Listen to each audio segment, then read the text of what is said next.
Vaaliban അതിലാകെ disappointment. ഞങ്ങൾ നല്ല ഒരു കഥ കേട്ട് അതനുസരിച്ചാണ് പോയത്. അതാണ് ശ്രീ മോഹൻലാലിൻ്റെ അടുത്ത് കേൾപ്പിച്ചു കൊടുത്തതും അത് മുന്നോട്ട് പോയതാണ്. പക്ഷേ ഒരു ഘട്ടം കഴിഞ്ഞ് ഷൂട്ട് തുടങ്ങി, ഒരു ഘട്ടം കഴിഞ്ഞ് എവിടോ അതിൻ്റെ ഫോക്കസ് നഷ്ടപ്പെട്ടു.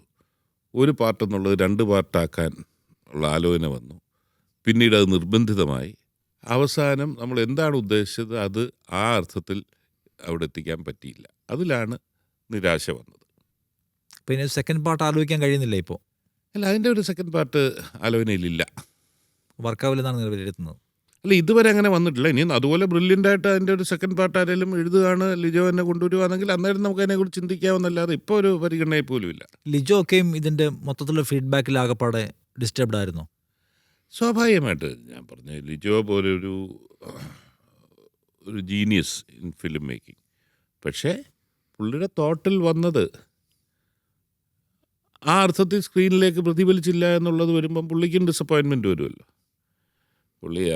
പുള്ളി വിഷ്വലൈസ് ചെയ്ത്, ഞാൻ ഒരിക്കലും പുള്ളിയെ കുറ്റം പറയത്തില്ല. പുള്ളി ആരെങ്കിലും സിനിമ മോശമാക്കാൻ വേണ്ടി എടുക്കുന്നില്ലല്ലോ. ഇല്ല, ഒരു ഡയറക്ടറെ വിഷ്വലൈസേഷനിൽ വരുന്നിട്ടുള്ളതിൽ അത് കണക്ടിവിറ്റി ഇല്ലാതെ കണക്റ്റായി കിട്ടാതെ പോയി. ഇപ്പോൾ എൻ്റെ അടുത്ത് എൻ്റെ ഒരു സുഹൃത്ത് പറഞ്ഞതാ, നിൻ്റെ പടം ഓടിയനേം, നീ ആ കാളവണ്ടിക്ക് പകരം എൻ്റെ നായകൻ കുതിര പുറത്തായിരുന്നു പോയിരുന്നെങ്കിൽ നിൻ്റെ പടം ഓടിയനേമെന്ന് പറഞ്ഞു. അന്നേരം വളരെ സ്ലോ നേച്ചർ. അതാണ് ലിജോ തന്നെ പറഞ്ഞത് പിറ്റേന്ന് ഒരു പത്രസമ്മേളനം നടത്തി, ഇത് ഫെറാറി പോകുന്ന ഇതല്ല, സ്ലോ ഇതാന്ന് പറഞ്ഞു. അതൊക്കെയാണ് അതിൽ വന്നത്. But brilliant film making, brilliant photography, എല്ലാ കാര്യം, ഓരോ ഷോട്ടും ഒരു മാസ്റ്റർ പീസായിരുന്നു. പക്ഷെ അതൊന്നും മാത്രം പോരാ സിനിമയിൽ എന്നുള്ളത് നമുക്ക് പിന്നീട് തിരിച്ചറിഞ്ഞു. പേഴ്സണലി എനിക്ക് ഭയങ്കരമായി ഇഷ്ടപ്പെട്ട സിനിമ കേട്ടോ. അത് പറയണം. അതിനിടയ്ക്ക് ഞാൻ ചോദിക്കുന്നതേ, ഇപ്പോൾ ഈ സിനിമയുടെ പ്രൊഡക്ഷനുമായി ബന്ധപ്പെട്ടൊക്കെ ഭയങ്കര ഇൻട്രസ്റ്റിംഗ് ആയിട്ടുള്ള കൗതുകരമായ ചില സംഗതികളൊക്കെ കേട്ടു. കാളയെ കൊണ്ടുവരുന്ന വഴിയിൽ വെച്ച് അതുണ്ടാക്കിയ പ്രശ്നങ്ങൾ, അതെന്താണ് സംഗതി? ഞാൻ എൻ്റെ പ്രൊഡക്ഷനുമായിട്ട് ബന്ധപ്പെട്ട് രാജസ്ഥാനിൽ ഏകദേശം 3 മാസത്തോളം ഷൂട്ട് ചെയ്തപ്പോൾ ഒരു 4-5 തവണ ഞാൻ അവിടെ ഒറ്റപ്പെട്ട് കഴിയുന്ന ഒരു ഇതായിരുന്നു, ഒരു ഫോർട്ടിനകത്ത്, ഗ്രാൻഡ് ഫോർട്ടിനകത്ത്. അന്നേരം അങ്ങനെ ലാൽ ഉള്ളത് കൊണ്ട് ഞാൻ 3-4 ദിവസം പോയെന്നല്ലാതെ ഞാൻ പ്രൊഡക്ഷനുമായിട്ട് ബന്ധപ്പെട്ടൊന്നും ചെയ്തില്ല. പക്ഷേ അതിൽ വളരെ രസകരമായത്, ലിജോയുടെ ഒരു കാഴ്ചപ്പാടിലുണ്ടായിരുന്ന ഈ വാലിബൻ സഞ്ചരിക്കുന്ന കാളയെന്ന് പറഞ്ഞാൽ മറ്റു ഇതുവരെ കണ്ടിട്ടില്ലാത്ത നിലയിലേക്കുള്ള കൊമ്പൻ കാളകളെ വേണമെന്ന് പറഞ്ഞു. രാജസ്ഥാനിലെല്ലാം അന്വേഷിച്ചിട്ട് ഫോട്ടോ എടുത്ത് അയക്കും, ലിജോയ്ക്ക് സ്വീകാര്യമല്ല.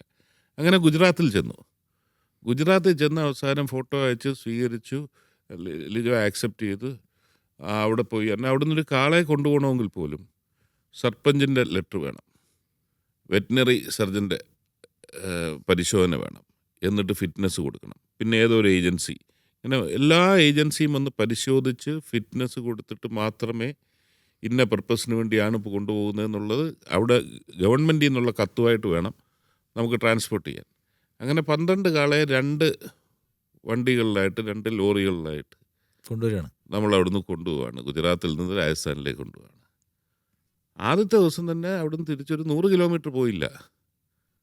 അന്നേരത്തേക്കിനും ഒരു കൂട്ടം ആൾക്കാർ വണ്ടി തടഞ്ഞു നിർത്തി, വണ്ടി അടിച്ചു പൊട്ടിച്ചു, ഡ്രൈവറെ മർദ്ദിച്ചു, കാളയെ അഴിച്ചുകൊണ്ട് പോയി ഗോശാലയെ കൊണ്ട് കെട്ടി. ഞങ്ങൾ പോലീസിനെ വിളിച്ചു. പോലീസ് വന്നെന്ത് ചെയ്ത്, വണ്ടി എടുത്തുകൊണ്ടെങ്കിൽ പോലീസ് സ്റ്റേഷനിൽ കൊണ്ടിട്ട്. അന്നേരം അത് വണ്ടി ഡ്രൈവറിനെ മർദ്ദിച്ചതിന് കേസില്ല, വണ്ടി അടിച്ചു പൊട്ടിച്ചതിന് കേസില്ല, അവരുകൊണ്ട് നമുക്കെതിരെ കേസെടുക്കുന്ന നിലയിലേക്കായി. ഇത് ഇത്രയും സർട്ടിഫിക്കറ്റ്സ് ഉണ്ടായിട്ട് പിന്നെ എൻ്റെ ഇൻഫ്ലുവൻസ് ഉപയോഗിക്കേണ്ടി വന്നു, കോണ്ടാക്ട്സ് ഉപയോഗിക്കേണ്ടി വന്നു. അത് വന്നു കഴിഞ്ഞ് കോൾ വന്നപ്പോഴത്തേക്കിന് പോലീസ്, പിന്നെ കേസൊന്നും അതിന് വേറെ പരിഹാരമൊന്നുമില്ല, നിങ്ങൾ കാളെ കൊണ്ട് പോയിക്കോ എന്ന് പറഞ്ഞ് പോലീസ് തന്നെ അറിയിച്ച് ഗോശാലയിൽ നിന്ന് തിരിച്ച് കാളെ കൊണ്ടുവന്ന് ഇത് ചെയ്തു.